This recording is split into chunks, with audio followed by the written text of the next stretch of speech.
What's up, everybody? Welcome to The Shift on YouTube with Francisco Rojas. So glad to have you all here. So, let's get right to it, man. Carlos Correa, 13 years, $350 million. The third shortstop off the board.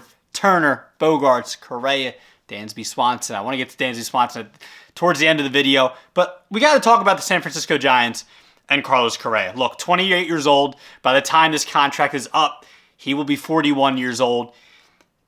He got paid. Straight up. He got paid. Does he deserve it? If he can stay healthy over the course of this contract, for the most part, I do think he's worth the contract. The San Francisco Giants, however, though, the Giants giving him this contract, I don't think it's the smartest idea. Not the smartest idea for the San Francisco Giants. Actually, to be honest, man, I really think the Giants are trying to do what the Padres did with Manny Machado, signing him and having like a crop of young talent. And you're not going to be the Padres. It's not happening.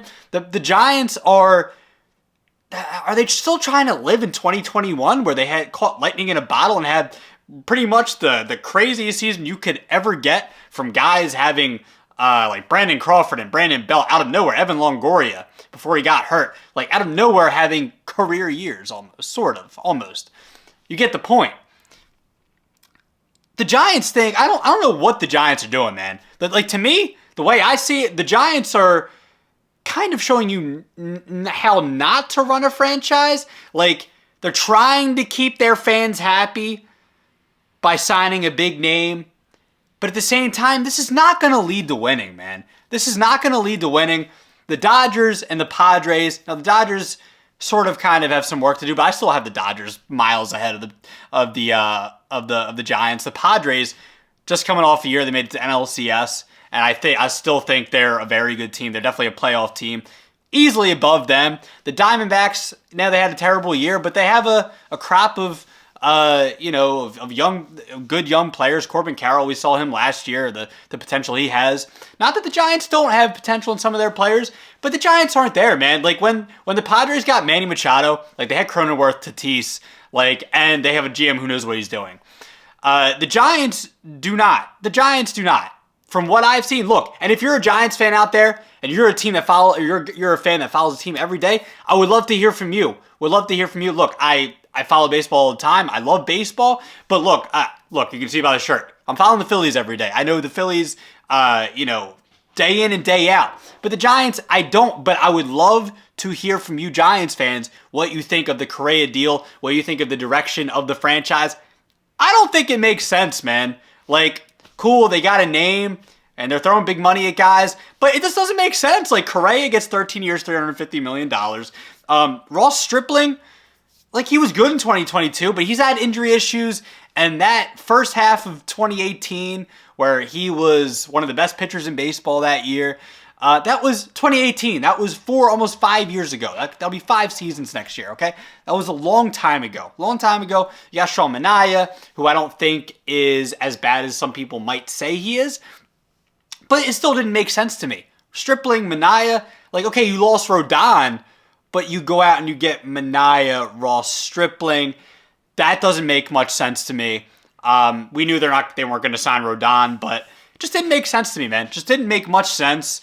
I just don't understand the direction of this franchise. And if they're a team that's claiming they're trying to win now, like I said, you lose Carlos Rodon. I want to pull up a picture of the potential starting lineup that Talking Baseball. Shout out to John Boy, everybody over there, at John Boy Media Talking Baseball.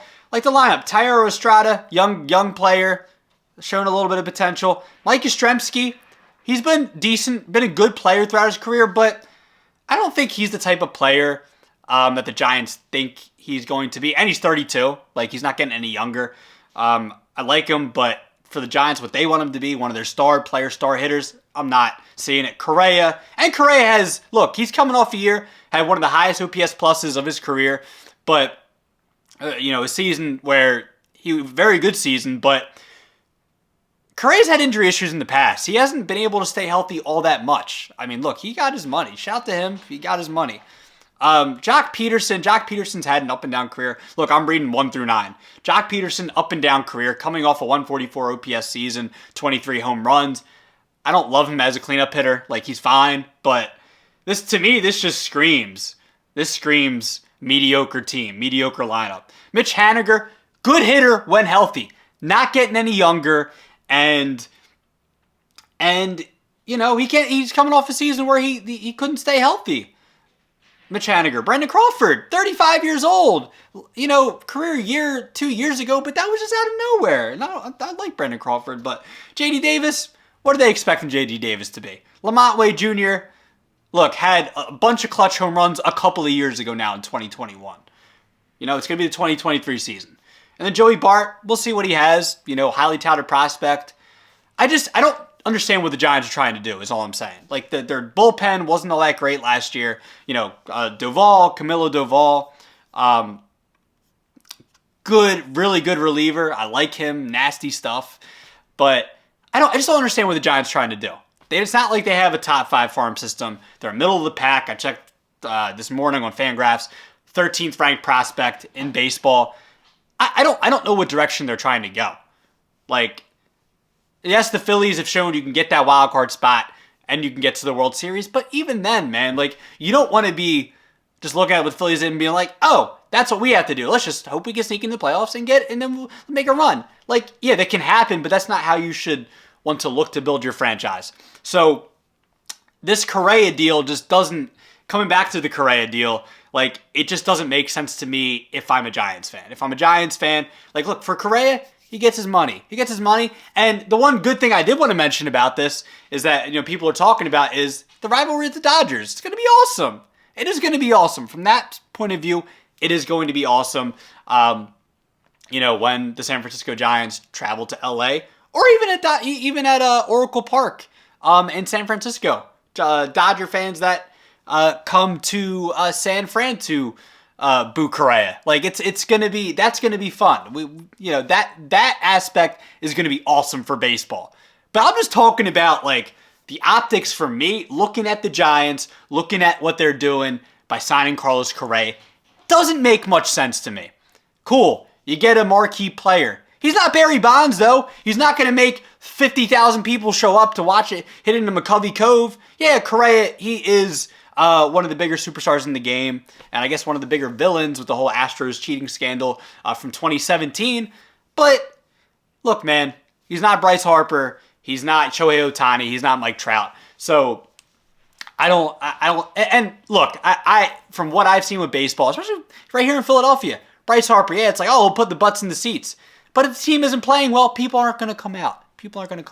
Maybe people will come out to San Fran because it's beautiful there and a beautiful ballpark from what I've seen on TV. Anywho. So it just doesn't make much sense to me, man. I want to hear from you. Giants fans, let me know what you thought of this. And baseball fans in general, also obviously want to hear from you what you thought of the deal. And also, Dansby Swanson, kind of want to leave this here. How much is Dansby Swanson going to get? Is this going to pay off for Dansby Swanson? Is he going to be waiting long? Really, it might be like up until spring training, up until the start of the regular season, because to me, people are saying he's underrated. I think he's overrated now that people are saying that. I think he's a good shortstop. I think he's a good player, but he's not elite. He's not in your Correas, Bogarts, Turners. Like, they put him in that group. And he is a good player. I just don't see it with Dansby Swanson. Now I think he's overrated. And he's going to get overpaid. A lot of players are getting overpaid nowadays anyway. But I want to know what you think. Is Dansby Swanson, how much is he going to get? Is he going to get way overpaid? Is it going to pay off for him? I want to know from you guys. What team does he go to? Does he go to LA? I'm definitely not going back to Atlanta. I think we can just write that off the board too. So let me know. Let me know what you thought of the Correa deal. Dansby Swanson, where does he go? And that's going to do it for me. And I'll see you guys soon.